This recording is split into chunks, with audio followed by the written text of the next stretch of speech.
Tyrese Haliburton, hype na hype matapos tambakan ng 20 ang New York Knicks. Pero si Karl-Anthony Towns, God mode sa fourth quarter. Binuhat lang naman niya ang New York Knicks. Game 3 na sa Eastern Conference Finals. New York Knicks kontra sa Indiana Pacers. Makakaisa na kaya ang visiting team? O ma-83-0 sila ni Tyrese Haliburton?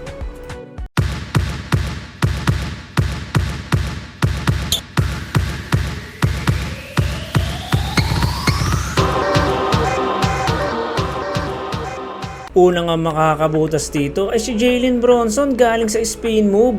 Sa kabila naman si Pascal Siakam at Neymar long to ang tinikada. Kaso binawian siya ni OG Anunoby sa kabila ng tres. Tyrese Haliburton naman breaking the defense para sa layup. At Mikal Bridges sumagot ng mid-range jumper. Pass break play ng Indiana na kompleto ni Shepherd galing sa tres. Kaso nasagot agad dyan ni Jalen Brunson sa kabila. Dito nga, magandang seal ang ginawa ni Mitchell Robinson kay Shepherd. Kaya wala na tong nagawa. At TJ McConnell, siya na din ang nakakuha ng sarili niyang mintes para maka-score. TJ McConnell ulit, spin move plus fadeaway bago matapos ang first quarter. 30-26 lamang ang home team. To start second quarter, almost out of balance na si Towns pero naipasok pa niya. After nga niyan ay tuturan ng pinakawalan ng Indiana Pacers kasama tong pass break play kay Siakam. Napa-timeout tuloy ang New York Knicks. OG Anunoby naman, pinosre si Andrew Neymar. Sa kabila naman, magandang up and under ni Aaron Nesmith at agaw ni Tyrese Haliburton kay Jalen Brunson. Nauwi sa showtime ni Obi Toppin. After nga niyan, biglang bumira si Tyrese Haliburton ng tres. At eto, nakaagaw na naman si Tyrese Haliburton. Palo na sa 20 ang lamang ng home team. Hype na dito si Haliburton mga ropa. Natapos nga ang second quarter natin sa score na 58-45. 13 ang inahabol ng visiting team. Dito nga sa third quarter, nagkakasagutan na lang ang magkabilang team. Kapag gumawa ng run ng Indiana Pacers, babawi din ang New York Knicks.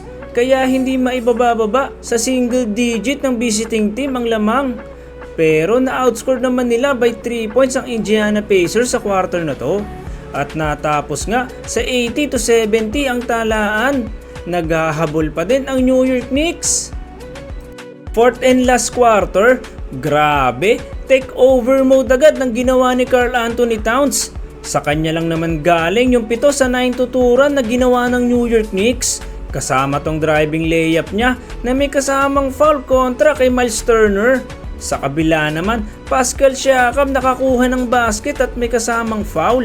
Pangpatay lang sa momentum na ginagawa ng New York Knicks.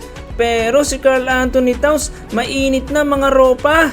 Gumawa ng 6 straight points kasama tong posterized dunk niya kay Neymar. Tapos stare down pa sa crowd ng Pacers.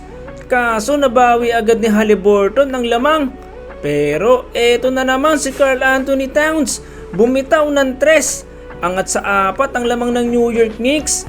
Dito naman, na-lockdown ni OG Anunoby si Aaron Nesmith.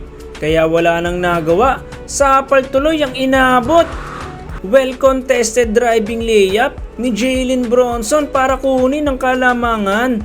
At 3-point attempt naman ni Miles Turner para mabalik sa kanila ang lamang. Sumablay. After nga nito, naging free throw contest na sa side ng New York Knicks.